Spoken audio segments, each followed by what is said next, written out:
Poland, a nation that has been erased from maps, rebuilt from ruins, and emerged as one of Europe's most fascinating destinations. From medieval castles to vibrant cities, from tragic history to triumphant resilience, Poland offers travelers an experience unlike any other. Today, we're exploring the heart of Central Europe, discovering why Poland deserves a top spot on your travel list.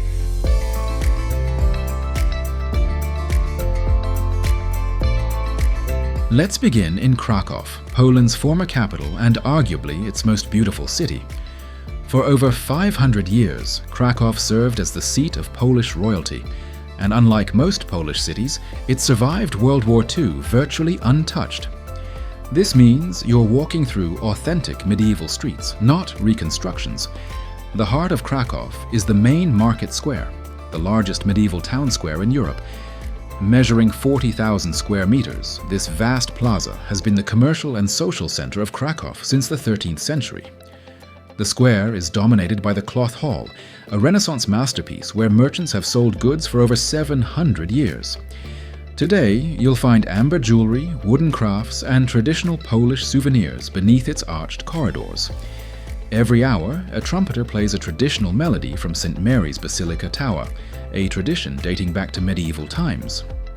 The melody abruptly stops mid-note, commemorating a 13th century trumpeter who was shot in the throat while warning the city of a Mongol invasion. It's a haunting reminder that history isn't just observed in Krakow, it's lived. The basilica itself is a Gothic masterpiece.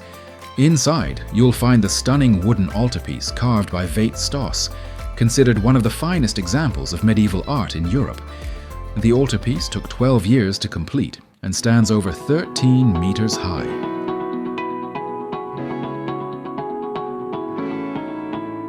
Just south of the Old Town rises Wawel Hill, crowned by Wawel Castle and Cathedral. This limestone outcrop has been the seat of Polish power for a millennium. The castle complex showcases architectural styles from Romanesque to Renaissance, reflecting Poland's changing fortunes over the centuries. Polish kings were crowned in Wawel Cathedral, and many are buried in the crypts below. The cathedral's Sigismund bell, cast in 1520, weighs nearly 13 tons and requires 12 men to ring it. According to legend, a dragon once lived in a cave beneath Wawel Hill, terrorizing the city and devouring livestock. A clever shoemaker's apprentice defeated the beast by feeding it a sheep stuffed with sulfur. The dragon drank so much water from the Vistula River that it exploded. You can still visit the Dragon's Den cave today, and a fire-breathing dragon statue stands at the entrance, delighting children and tourists alike. East of the Old Town lies Kazimierz, the historic Jewish quarter. Before World War II, Krakow had a Jewish population of 64,000. Today, fewer than 200 Jews live in the city. Kazimierz stands as a poignant reminder of what was lost. The district has experienced a renaissance in recent years, with synagogues restored, museums opened, and a vibrant cultural scene emerging. The old synagogue, built in the 15th century, is now a museum documenting Jewish life in Poland. Just outside Krakow, you'll find the Wieliczka salt mine, a UNESCO World Heritage Site. Miners extracted salt here for over 700 years, creating a subterranean world of chambers, chapels, and sculptures, all carved from rock salt. The Chapel of St. Kinga, located 101 meters underground, features chandeliers, altarpieces, and floor tiles, all made entirely of salt. It's one of the most extraordinary places you'll ever visit.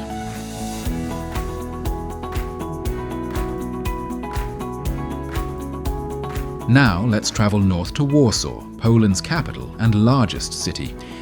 Warsaw's story is one of destruction and resurrection, a testament to Polish determination and national pride.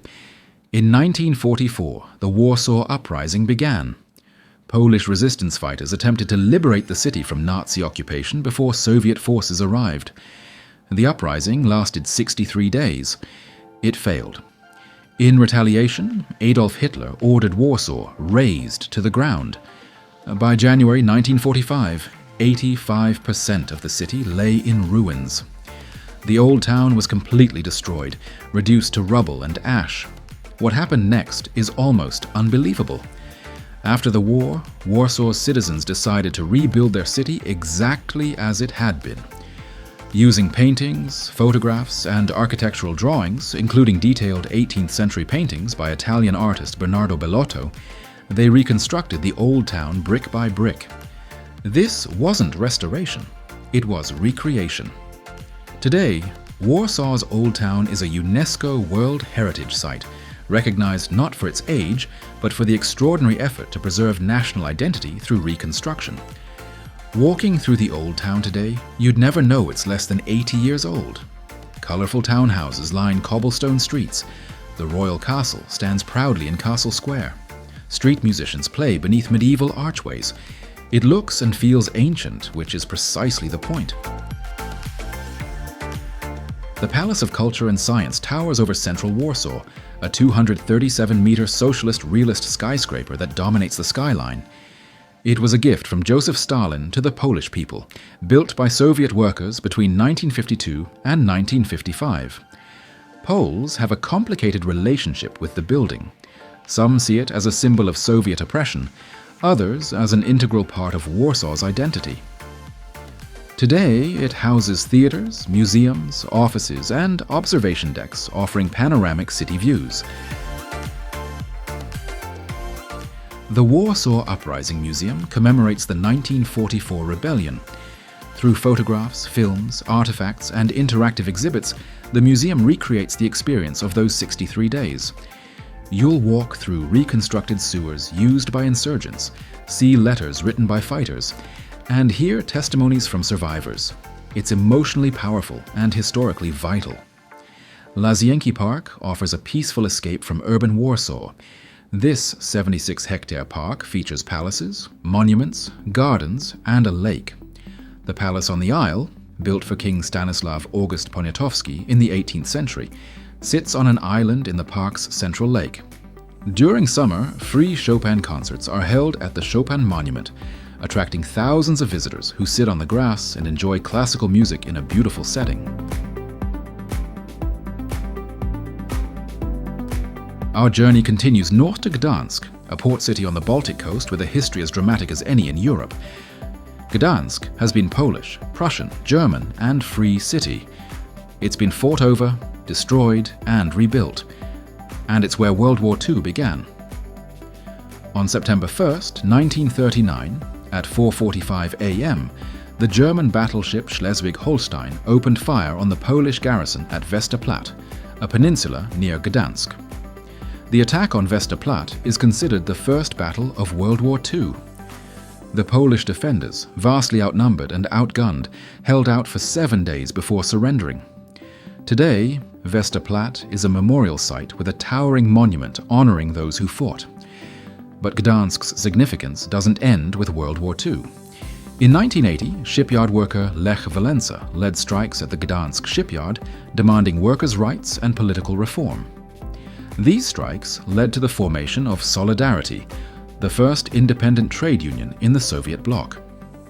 Solidarity's success inspired similar movements across Eastern Europe, contributing to the eventual collapse of communism. Wałęsa would go on to win the Nobel Peace Prize and become president of Poland. The European Solidarity Center, located near the shipyard, tells this remarkable story. Gdansk's old town was heavily damaged during World War II, but has been beautifully restored. Long Market, the city's main thoroughfare, is lined with colorful merchant houses featuring ornate facades. The Golden House, built in the 17th century, is particularly stunning, covered in gilded sculptures and decorative reliefs. Neptune's fountain stands in the center of Long Market, a bronze statue of the Roman god of the sea erected in 1633. According to legend, Neptune was angry when a Gdansk councilman struck the fountain, causing the god to spray water mixed with gold dust across the square. The droplets supposedly created Goldwasser, a traditional Gdansk liqueur containing flakes of gold leaf. St. Mary's Church is one of the largest brick churches in the world, capable of holding 25,000 people. Construction began in 1379 and took 159 years to complete. The church's astronomical clock, built in the 15th century, still functions today, displaying the time, date, zodiac sign, moon phases, and positions of the sun and moon. Gdansk has been a center of amber trade for centuries. The Baltic region produces 90% of the world's amber, and Gdansk's shops overflow with amber jewelry, from simple pendants to elaborate statement pieces. The Amber Museum, located in a medieval torture chamber and tower, explains amber's formation, history, and significance to the region.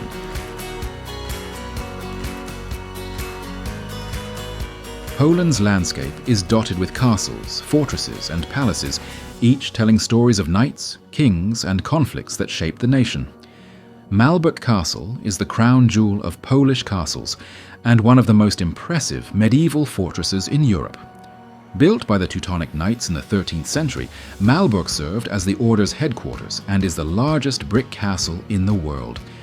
The complex covers 21 hectares and was designed to accommodate the Grand Master and hundreds of knights.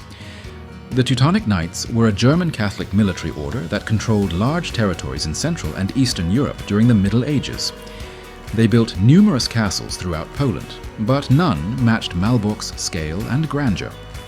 The castle's high castle section features the Grand Master's Palace with its stunning vaulted chambers and intricate brickwork. The middle castle contains the Grand Refectory, where knights dined beneath soaring Gothic ceilings supported by a single central column. Malbork was heavily damaged during World War II when it became a battleground between German and Soviet forces. Post-war restoration has been ongoing for decades, returning the castle to its medieval glory. Today, Malbork is a UNESCO World Heritage Site and Poland's most visited castle.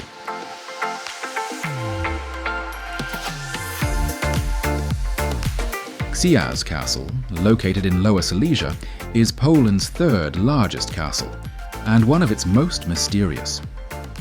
Built in the 13th century on a rocky promontory, Gdańsk has been expanded and modified over centuries, blending Gothic, Renaissance, and Baroque styles. The castle is surrounded by extensive parkland with walking trails, terraces, and gardens.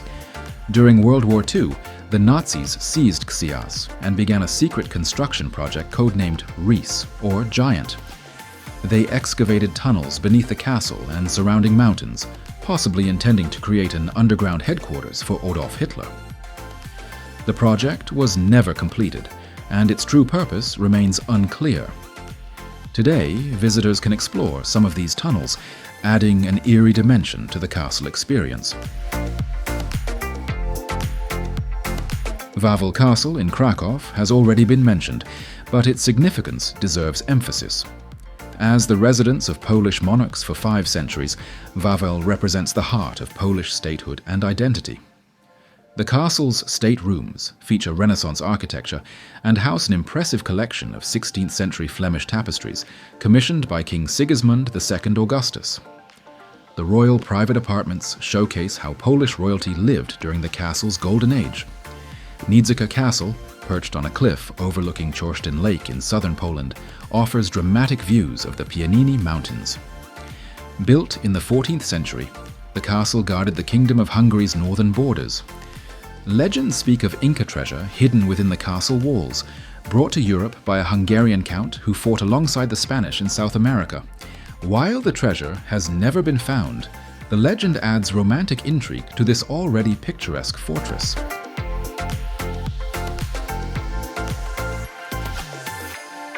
To understand Poland, you must understand its people and their resilience. Poland has been partitioned, occupied, and erased from maps. Yet Polish culture, language, and identity have survived. Between 1795 and 1918, Poland did not exist as an independent nation. The country was divided among Russia, Prussia, and Austria in a series of partitions. For 123 years, there was no Poland on any map.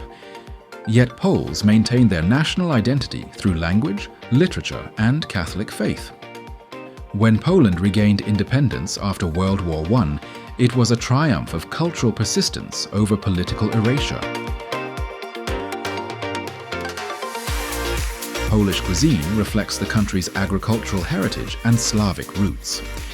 Pierogi, dumplings filled with potatoes, cheese, meat, or fruit, are Poland's most famous dish. Bigos, a hunter's stew made with sauerkraut, fresh cabbage, and various meats, has been prepared for centuries. Zurek, a sour rye soup often served in bread bowls, is a traditional Easter dish but enjoyed year-round. Poland is also known for vodka. The word vodka likely derives from the Slavic word for water, voda. Polish vodka brands like Żubrówka, flavored with bison grass, and Belvedere are exported worldwide. Vodka is deeply embedded in Polish social customs, from toasts at celebrations to shots shared between friends. Frédéric Chopin, one of history's greatest composers, was born near Warsaw in 1810. Although he spent much of his adult life in France, Chopin's music is infused with Polish folk melodies and rhythms. His mazurkas and polonaises are quintessentially Polish compositions. Chopin's heart is buried in Warsaw's Holy Cross Church, while his body rests in Paris, symbolizing his connection to both nations.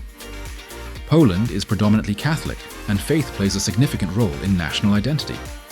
Pope John Paul II, born Karol Wojtyła in WWII, Poland, served as Pope from 1978 until his death in 2005. He was the first non-Italian Pope in 455 years, and is credited with helping to dismantle communism in Eastern Europe through his support of the Solidarity movement and advocacy for human rights. Poland isn't just cities and castles. The country offers diverse natural landscapes, from Baltic beaches to mountain peaks. The Tatra Mountains, along Poland's southern border with Slovakia, are the highest range in the Carpathian Mountains. Zakopane, a mountain resort town, serves as the gateway to the Tatras. The town is famous for its distinctive wooden architecture, known as Zakopane style, featuring steep roofs and ornate decorations. During winter, Zakopane becomes Poland's premier ski destination. In summer, hiking trails lead through alpine meadows and past glacial lakes. The Białowieża forest, on Poland's border with Belarus, is one of Europe's last primeval forests. This ancient woodland has remained relatively unchanged for thousands of years and is home to European bison, the continent's heaviest land animal.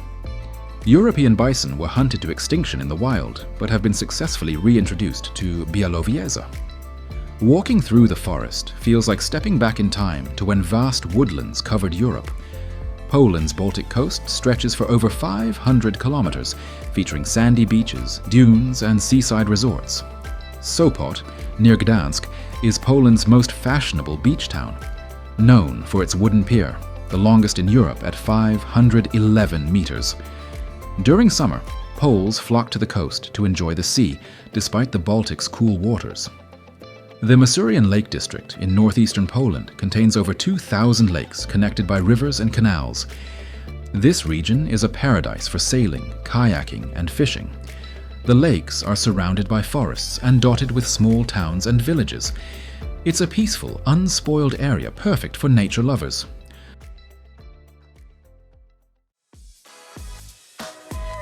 Poland is a nation that refuses to be forgotten. From Krakow's medieval splendor to Warsaw's phoenix-like resurrection, from Gdansk's world-changing shipyards to castles that have stood for centuries, Poland offers travelers history, beauty, and inspiration. It's a country that has endured unimaginable hardship, yet emerged with its culture and spirit intact. Whether you're exploring Gothic churches, tasting pierogi in a milk bar, or walking through forests where bison roam, Poland will surprise you, move you, and leave you wanting to return. This is Poland, a land where history lives and resilience defines a nation. If you enjoyed this journey through Poland, don't forget to like this video and subscribe for more travel content. Which Polish city would you most like to visit? Let me know in the comments below. Thanks for watching, and I'll see you in the next video.